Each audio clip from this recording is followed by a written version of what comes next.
Do you know what a family office is? I didn't either. I mean, I've heard the term before. I just never really understood its function.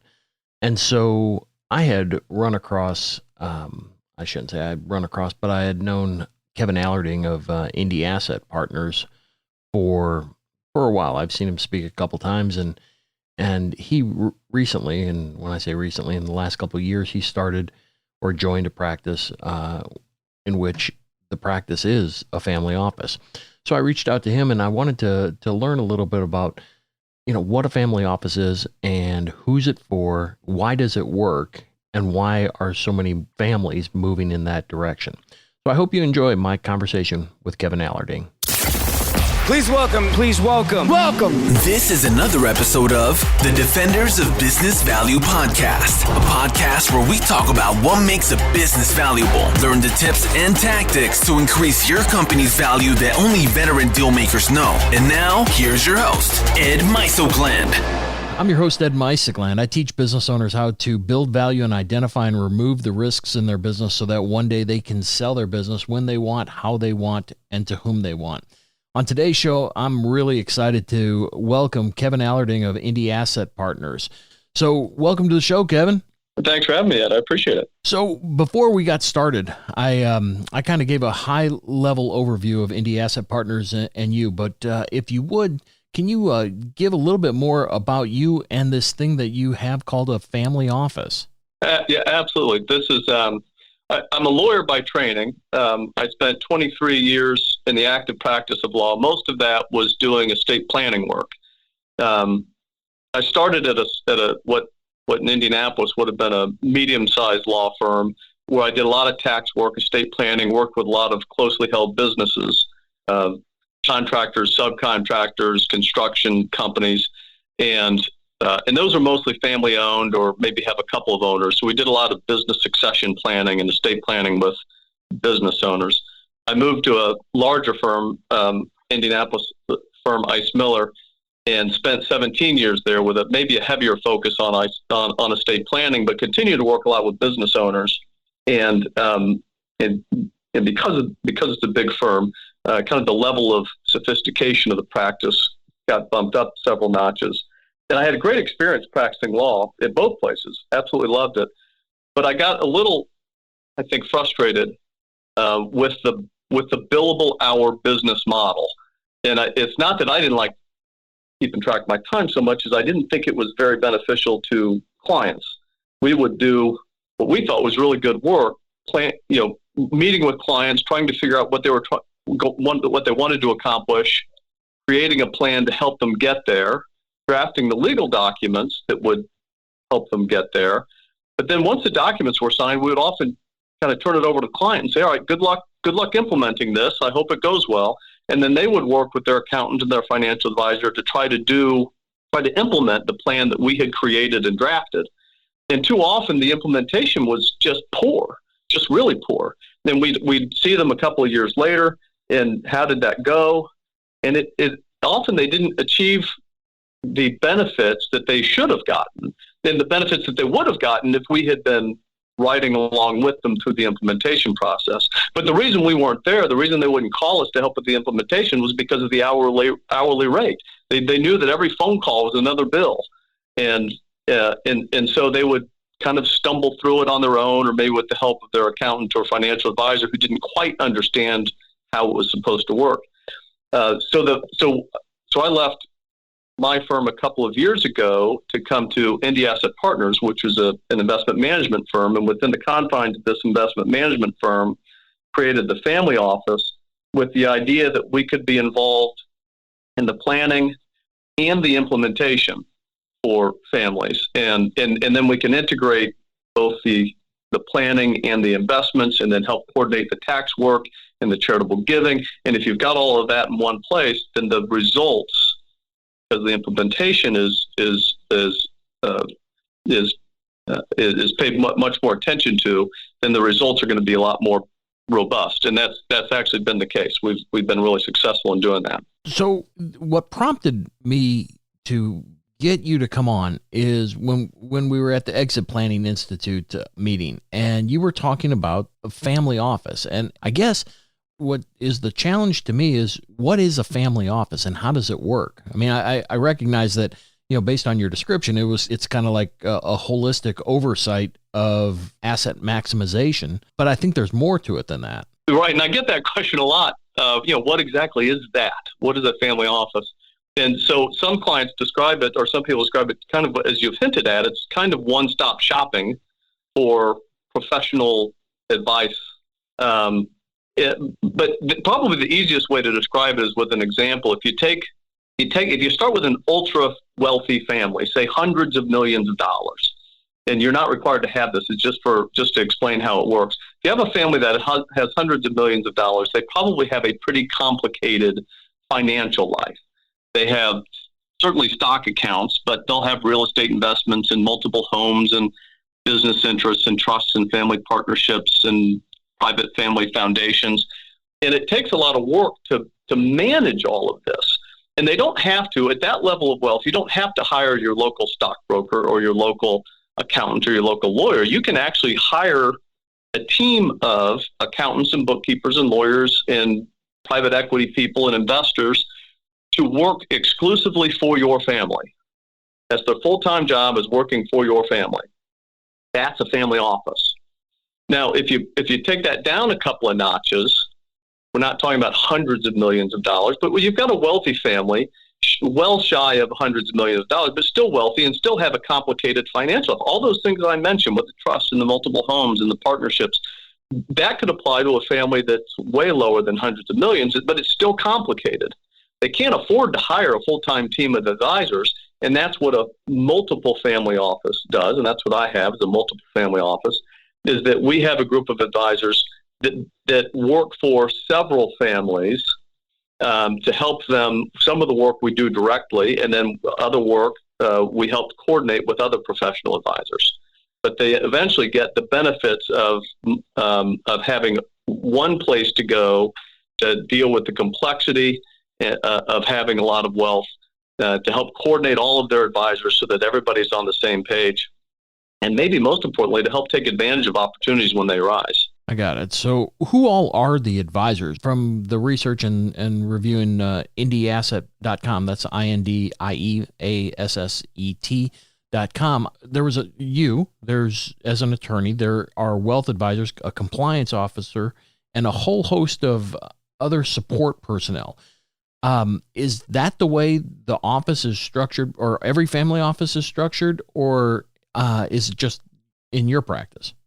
That's the way our office is structured, and that's the way you'll find many family offices structured, but not all of them. So most family offices do handle the family's investments, and they'll offer financial planning and estate planning advice. Some of them also have accountants on staff to handle tax returns. We don't, mostly because our clients tend to come to us already with an accountant who they like. And so, we prefer to simply work with the professionals that they've already established relationships with and have a long history with. So that's a lot easier, but we'll work side by side with them, and work the family's a little bit more effective when we can work with them. I know there is one family office in this state that I've heard of that is only accountants. They don't have anything beyond income tax planning, yet there's still a family office. So there are different varieties out there, but most of them, I think, are going to focus on investments and planning. I'll tell you, one family that we worked with, they had a full-time therapist on staff, and when I say full-time, I guess at will, but she was considered in the family office that she was the go-to person to address mental health challenges, whether it be, but again, I mean, this was ultra wealthy family that, that required some, they were needing a business valuation in this case, but it was a fascinating thing of all these layers and the divorces and the second and third wives and all of the complexity that you're talking about. So when I saw your team, I'm like, well, I wonder if that's just your team or are you a lean machine kind of thing, you know? We're more of a lean machine. But I have in the past, when I was in the active practice law, I did refer one client out to a family counselor who specialized in working with families of means. Yeah. I've only done that once, so I can't see that there's going to be a great need for a full-time therapist on staff. But that's one of the benefits that I in particular have, because I've been around Indianapolis for a long time. I come from a family of accountants, come from a big Irish Catholic family in Indianapolis. And so I have a lot of connections. So when people have these, what may seem like oddball requests, they're not always oddball, sometimes they are, but they may seem like oddball requests. We're usually able to put them in touch with the right people. So, business valuation, as you mentioned, is an easy one. Or I want to sell, I need some help selling my business, or I want to help buy a business. I mean, Ed, you're the perfect resource for that. And so those people don't know who to call. They don't know who to trust. But they may call me and say, Kevin, who's the right person for that? Or a coin appraisal or jewelry, property and casualty insurance. I mean, these are things that we don't do in-house, but we have the relationships out there where we can refer people to the right places. And then that it's at least somebody who we've vetted and worked with before, so they should come with some credibility. Yeah. So I'm a family, and I have a small family, but let's just say the normal business owner has a family, and they're like, well, how do I know if I need a family office? How would I know if that would benefit me? I mean, because at least the smaller businesses, when you start talking complexity, their eyes kind of glaze over, the tax complexity and things like that. But those that recognize, the need for advanced planning and things like that, they're engaged. So if I'm a business owner, how do I know that a family office may be something I need to be considering? Probably a couple of ways. One might be if you're spending a lot more time than you want simply managing your family's wealth. A lot of what we do is we take over some of the administrative burden. So, sending out crummy notices or keeping track of when business entity updates have to be filed with the Secretary of State, or when distributions from trusts have to be made. Like, those are things that, they're just administrative, but gosh, they take a long time. So if you're spending more time managing your wealth than you are enjoying it, then you might benefit from having a family office take over some of that.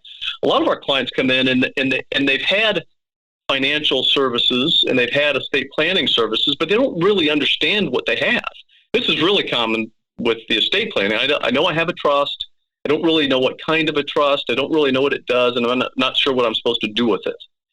So if that's you, then you could probably benefit from a family office. We can take that trust that a lawyer may have drafted years or decades ago, and we can show you what it's supposed to do. And if it's still appropriate, we can help you get that done. One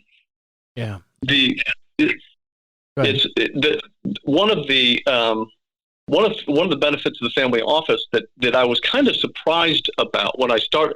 I didn't know this was going to be an attractive piece of the family office when I left my firm and opened this family office, but it's become kind of the number one item to attract families is the idea that there's somebody else who knows how this whole system works.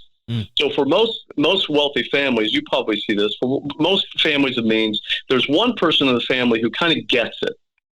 Yeah. They know what the trust is for. They have the relationship with the lawyer who wrote it.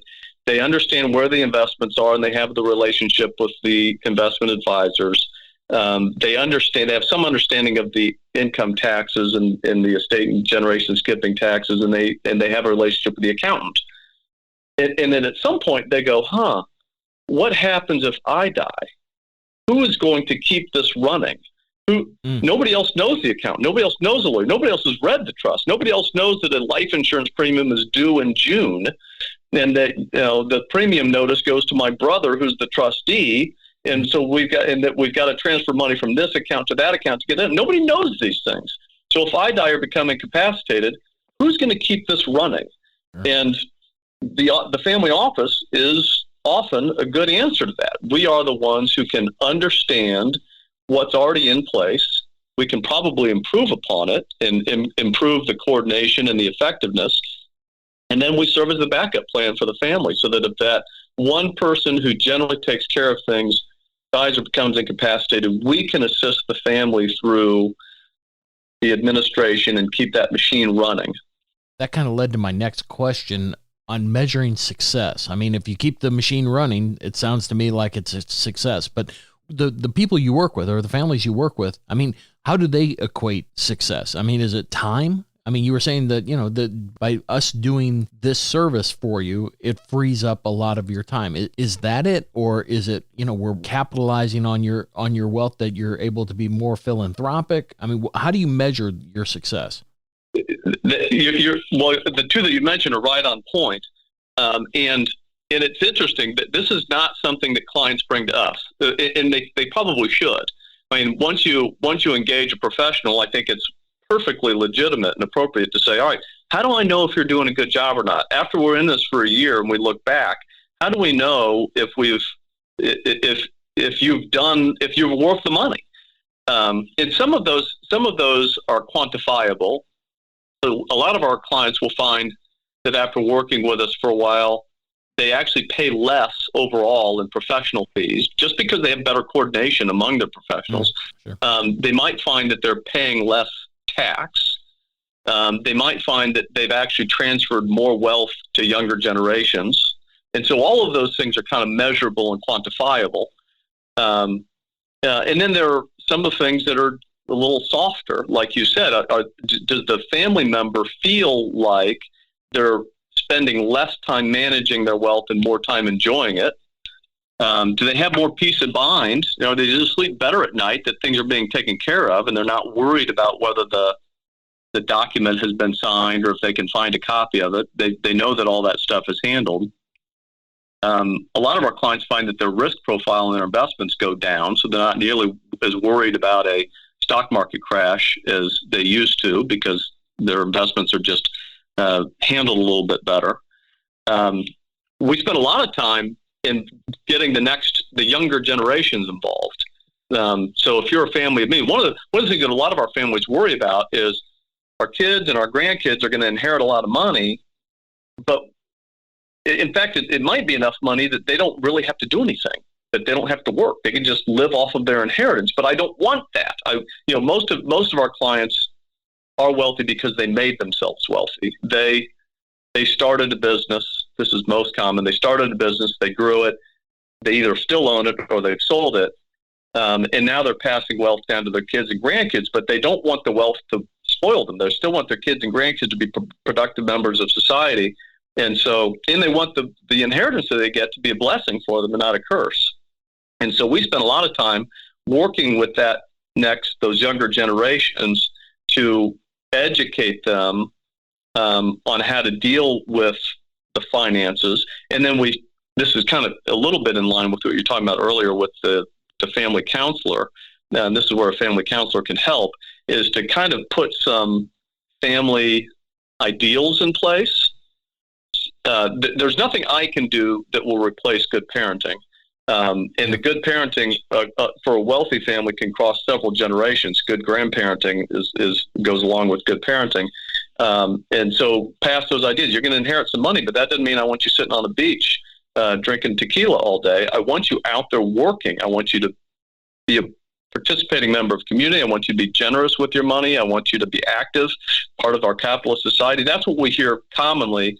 And sometimes those lessons can be more easily delivered by a disinterested professional than they can be by a parent or a grandparent. Yeah, I was going to ask, how does that next generation absorb that? Because I have young kids and, that generation is different. I don't necessarily know if I subscribe to, the millennials being lazy and things like that. But if I'm a business owner, how do I, or better yet, what has been an effective way to communicate financial lessons that perhaps they didn't receive, that they have enjoyed the benefit of mom and dad or perhaps grandpa or grandma's efforts, how do you communicate that, you know what, this is a blessing that you receive and you should make your own path? This is, again, a blessing and not necessarily something that you earned. So how do you do that? Or do you do that? Well, frankly, it's not us doing it. It's us helping the family do it. And it takes a heck of a lot of communication and repetition. So it can't be an event. It has to be part of the family's DNA. And so if a family calls us, and actually I'm working with a family right now where the children are 50. And there's a lot of money that's coming downstream to the children, but the children they've not been spoiled. Let me put it that way. They've had a little bit of money that the parents have released to them, but not a lot. But the parents are now at the age where they say, all right, soon we need to start releasing this money and giving it to the kids.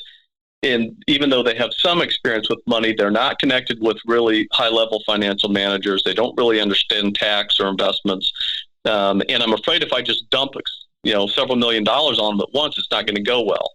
And so we're spending some time really going back to the basics. And even though for these kids, they already have some experience in investing, we're starting at the basics.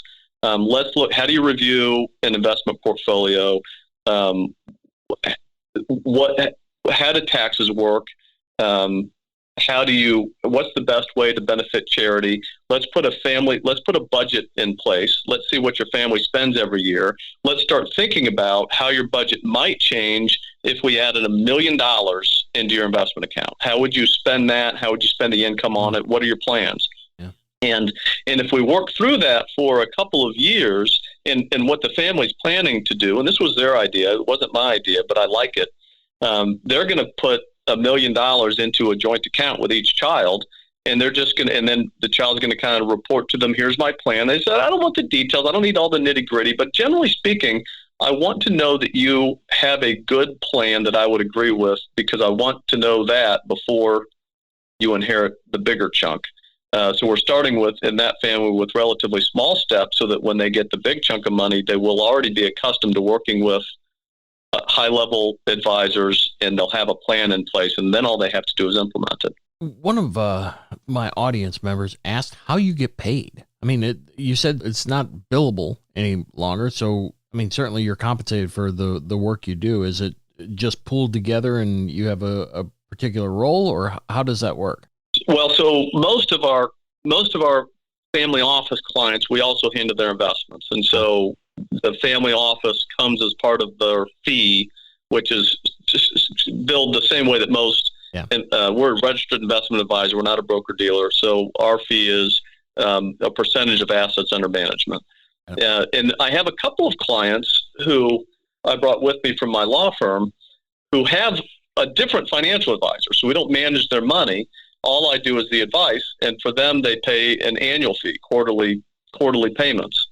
And the fee it's kind of interesting because, first of all, each one of our engagements is separately negotiated. We sit down and we spend some time figuring out what kind of value can we bring, and then what's it worth? And it's got to be what's it worth to the family, and then I have to judge from my side, can I accomplish it? And if so, what kind of effort and skill is it going to take, and what's the market value for that? And so every one of our engagements is separately negotiated. And often the fee in the first few years is higher than it is in later years, because the early years, there's a lot of time put into getting people organized and figuring out what we're trying to accomplish. I mean, a lot of times I meet with families and they really don't know yet. They haven't fully determined how much they want to leave to their kids, or how much they want to leave to charity, or if they want to benefit grandkids. They haven't figured it out yet. So it often takes a lot of time just to figure that out, and then to put the structure in place to help them reach those goals. So that's usually the first couple of years, 2 or 3 years, is getting that done. And once we get that in place, then the years after that, you kind of shift to a maintenance mode where you're not building it anymore. Now you're just maintaining it, and then the fees often will go down. So I'm certain if I'm a business owner and I enter into a family office type situation. What happens if it goes bad? How do I unwind it? I've known you for a while, so I'm reasonably certain you don't have a great deal of attrition. But if I needed to unwind all of this, how difficult is it? It's really not difficult. There are no legal ties. Oh, you just move from. I got it. So you just pick. It's kind of like hiring it's like if you needed to fire your accountant or fire your lawyer or fire your investment advisor, how would you do that? Yeah. And it's the same for your family office. I suppose it's a little bit of a bigger deal because, we're not in there in any official capacity usually. Sure. So it really is just we found somebody else we're going to work with, and you sever that relationship and start a new one. But the transition is a little bit more. You got to start over. That new advisor now has to start over, and it's once again getting organized again and learning the relationships again. So there's a little bit of effort that goes into it. But you're right. We don't have a lot of attrition. In fact, so far we've only been in place for a couple of years, but so far we've had no attrition. Knock on wood. So when I started the podcast, I mean, that premise behind it is that we talk about, what creates, preserves, and transfers value. So it seems to me that a lot of businesses within the family office or that you serve aren't necessarily interested in exiting, but rather preserving value and passing it on to future generations and establishing the legacy. So do you participate in that? And if so, how do you facilitate it? When you say they're not interested in exiting, they're not interested in exiting the business? Through a third-party sale. That's true. That's true. Well, I'll say, first of all, a lot of our clients come to us after they've exited. So now they've got liquid wealth. And so that's probably 3/4 of our family office clientele is people who have already exited. But those who are still business owners, we have a good number of them also. Then we participate by helping them plan for what they're trying to do. So again, if you meet with a family and they own an active business, then one of the early questions is going to be is when the generation that's currently operating the business wants to retire, what's going to happen? Is there a younger generation that wants to take over, or is the younger generation not interested in running the family business? Are there 3 or 4 people in the younger generation who are all competing for the top job? So we have to figure those out, and we help the family through that analysis. And then if the answer is there's nobody in the family who's going to take over the business, eventually we're either going to hire professional managers. We'll continue to own it, but it'll be professionally managed by paid executives, or we're going to call Ed and he's going to help us sell the business. Then we would integrate the planning that we do with the idea that eventually there will be a liquidation event. And it's that income tax planning and the estate tax planning and the charitable giving that you kind of integrate all with the idea that there's going to be a sale.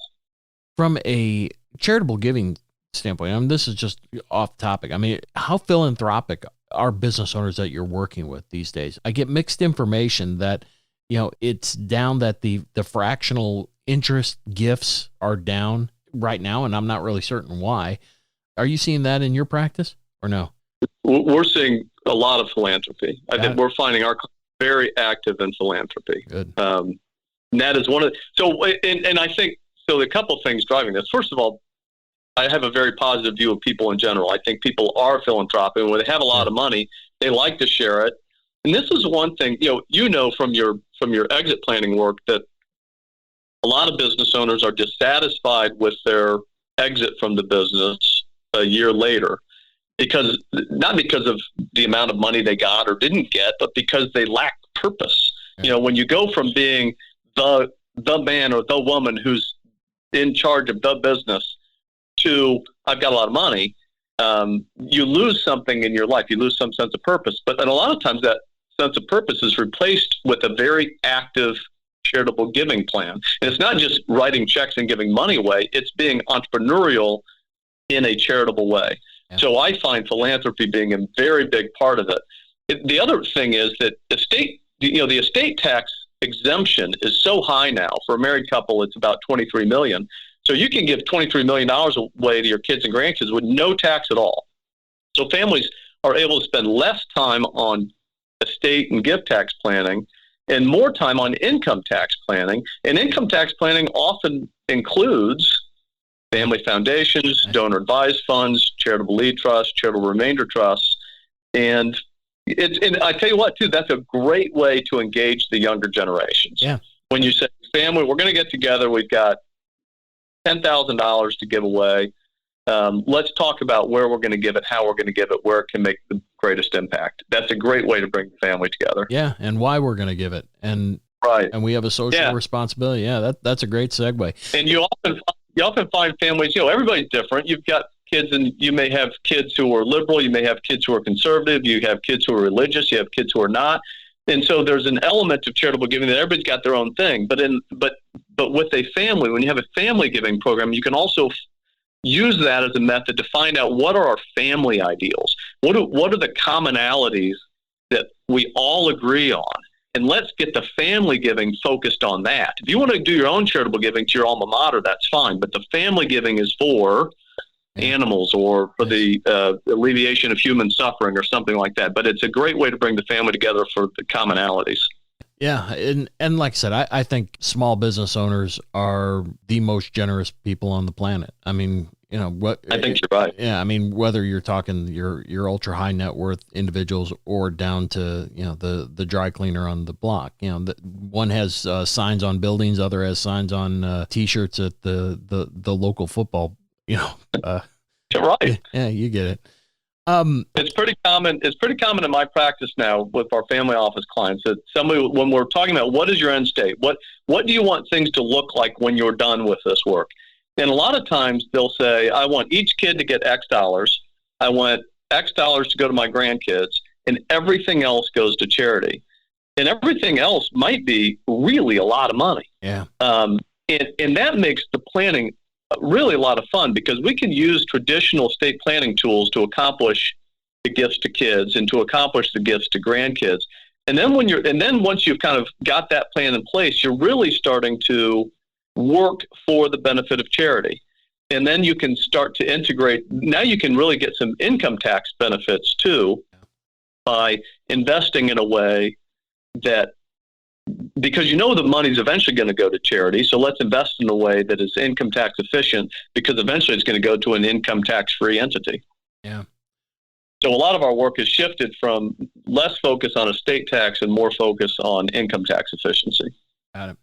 Well, I want to be sensitive to your time. So my final question, I have two final questions, but my first one is, you've worked with so many business owners over your career. What is one piece of advice that you could give our listeners that would have the most impact on their business? What would it be? I would say start early. Start your planning early. If there's going to be a transition, an ownership transition, either to younger generations or a third-party sale, if you can start that at least 3 years early, it's going to be many multiples more effective because you'll have time to integrate some tax and charitable and family planning into the transaction. If you wait too long, once you're and you know this very well, Ed, once you're in the midst of a transaction, you do not want me around. I would just be a bother at that point because all of your focus would be and should be on getting the deal done. But if you get me in early enough, we can set the stage so that then you can in fact focus and still get all the benefits of the work that we provide. If you don't call me early enough, you have the transaction and then you call me, I can still provide value, but many of the opportunities that I would have had will be gone already. So I'd say start early. Got it. Well, and you're never in imposition whenever you show up. You know that. So I wish that was the case. Right. So what's the best way we can connect with you? The firm's website, as you said, is indieasset.com. That's INDIE asset.com. And the firm's phone number is 317-428-6600. And I think you can put my email address in your notes. Yeah, I'd be happy to. So, well, you know what? Thank you so much for being so generous with your time and experiences and, all that you're doing to, help business owners, maximize their value and establish and preserve a legacy. And so, I'm really grateful for the time that you spent with me. And boy, the theme of the podcast is defenders of business value. And I think you do a great job being one of those people. So thanks so much for being with me today. Well, thank you. I really appreciate it. I've listened to a lot of your podcasts, and I think you do great work. It's a great benefit to the people out there. And I love what I do, so I'm always happy to have an opportunity to talk about it. Thanks for having me on. Right on. Well, we'll see you down the road. Thanks, Kevin. Okay, take care.